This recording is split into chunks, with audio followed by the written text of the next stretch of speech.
Olá, pessoal, tudo bem? Sou eu, a professora Josiane Louvera, aqui direto do Portal dos Concursos, para trazer para vocês hoje uma novidade. Aliás, uma novidade quentíssima, que é nada mais, nada menos do que a Lei 14.245, de 22 de novembro de 2021.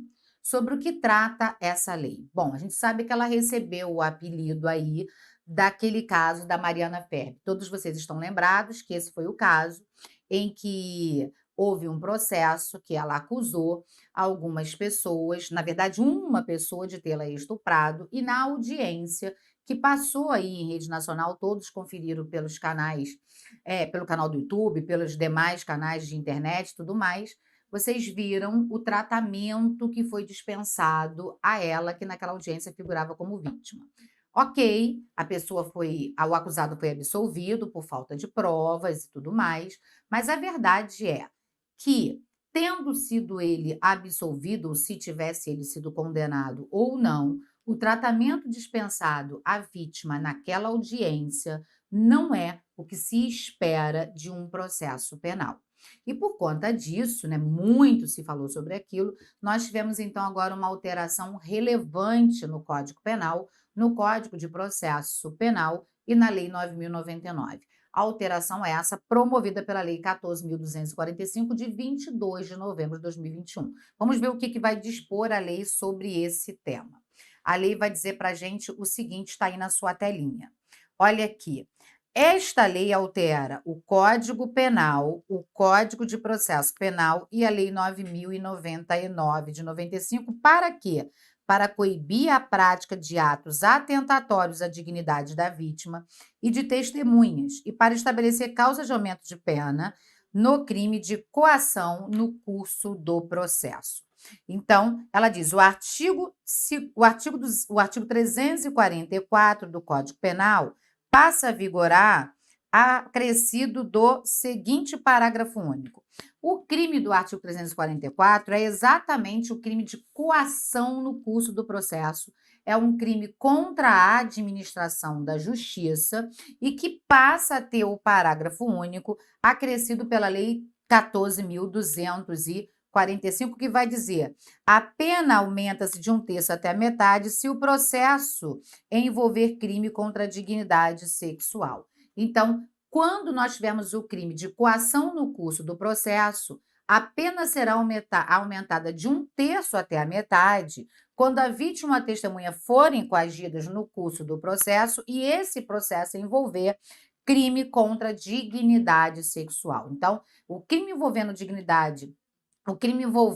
né, o crime sendo contra a dignidade sexual e havendo uma coação no curso do processo em relação à vítima e à testemunha, vai hoje figurar como causa de aumento de 1/3 até a metade. Então, o Código Penal foi alterado para que o parágrafo único do artigo 344 trouxesse aí uma causa de aumento para a gente.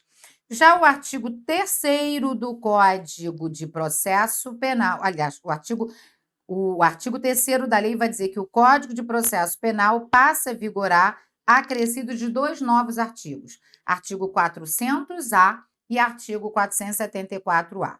O artigo 400-A vai dizer: na audiência de instrução e julgamento, em especial que apurem crimes contra a dignidade sexual, todas as partes e demais sujeitos processuais presentes no ato deverão zelar pela integridade física e psicológica da vítima, sob pena de responsabilização civil, penal e administrativa, cabendo ao juiz garantir o cumprimento do disposto neste artigo. Então, todas as partes e demais sujeitos deverão zelar pela integridade física e psicológica da vítima, sob pena de responsabilidade penal, civil e administrativa, quando o processo envolver crime contra a dignidade sexual. E cabe ao juiz garantir o disposto neste artigo, vedadas a manifestação sobre circunstâncias ou elementos alheios aos fatos objetos da apuração do fato, utilização de linguagem, de informações ou de material que ofendam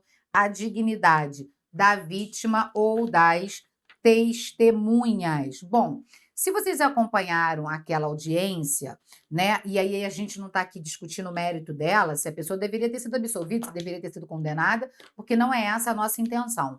Mas se vocês acompanharam aquela audiência, vocês devem ter percebido como a vítima foi tratada. As coisas que o advogado de defesa falou para ela, a forma como o MP, o próprio defensor público e o próprio juiz conduziu aquela audiência, é uma forma que não se espera que ela seja conduzida, tá ok? Então, se havia qualquer dúvida de que a vítima estava mentindo, teria aí feito uma falsa notícia de crime, teria imputado um crime a alguém que ela sabia ser inocente, que ela fosse processada por denunciação caluniosa. É o que a lei determina. Agora, na condição de vítima naquela audiência, não é possível dispensar aquele tratamento. É claro que à época dos fatos, nós tivemos aí ampla divulgação de opinião de várias pessoas, né? Porque as pessoas tendem a dar suas opiniões mesmo. Algumas falam, não, ela tinha que ser tratada daquele jeito mesmo, porque ela estava mentindo, outras dizendo que aquilo foi um absurdo. E é por isso que a gente não está adentrando ao mérito da causa para dizer se foi verdade, se foi mentira, se ele devia ter sido absolvido,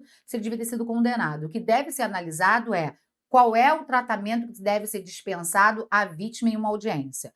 Não é aquele tratamento. E, principalmente, quando se tratar de processo em que envolva crime contra a dignidade sexual. E é dever do juiz cuidar para que o tratamento dispensado não seja aquele que nós vimos, de forma que ele vai vedar a manifestação sobre circunstâncias ou elementos alheios aos fatos objeto da apuração e vai vedar a utilização de linguagem, de informações ou de material que ofenda a dignidade da vítima ou das testemunhas. O artigo 474-A vai dizer: durante a instrução em plenário, todas as partes e demais sujeitos processuais no ato deverão respeitar a dignidade da vítima sob pena de responsabilização civil, penal e administrativa, cabendo ao juiz presidente garantir o cumprimento deste artigo. Vedada a manifestação sob circunstâncias e elementos alheios ao fato objeto da apuração, a utilização de linguagem ou de informações ou de material que ofenda a dignidade da vítima e das testemunhas. Na realidade, é praticamente a mesma redação do artigo 400-A, sendo certo que o artigo 400-A está no capítulo do procedimento comum e o 474 está no capítulo do procedimento do júri. E aí, se você verificar o que se diz aqui, vai se falar que na audiência de instrução, em especial nos crimes que apuram crime contra a dignidade sexual, né, no caso do artigo 400-A, não é apenas o juiz que tem que zelar pela dignidade da vítima na audiência, mas todos os sujeitos, inclusive o defensor dela, o órgão do Ministério Público, que quando estiver figurando como titular da ação, ele não pode se esquecer também da função que ele tem de fiscal da lei e que, portanto, tem que auxiliar nessa fiscalização, de que não pode ser dispensado um tratamento desonroso, seja a vítima ou seja as testemunhas, tá? E também tivemos alteração no artigo 81 da Lei 9.099, que vai dizer para a gente o seguinte: o artigo 81 passa a ter o parágrafo 1º-A, que vai dizer: durante a audiência, todas as partes, sujeitos processuais presentes no ato deverão respeitar a dignidade da vítima, sob pena de responsabilização civil, penal e administrativa, cabendo ao juiz garantir o cumprimento do disposto neste artigo, vedadas a manifestação sob circunstâncias ou elementos alheios aos fatos objeto da apuração e a utilização de linguagem, informações ou de material que ofenda a dignidade da vítima ou de testemunhas, ok?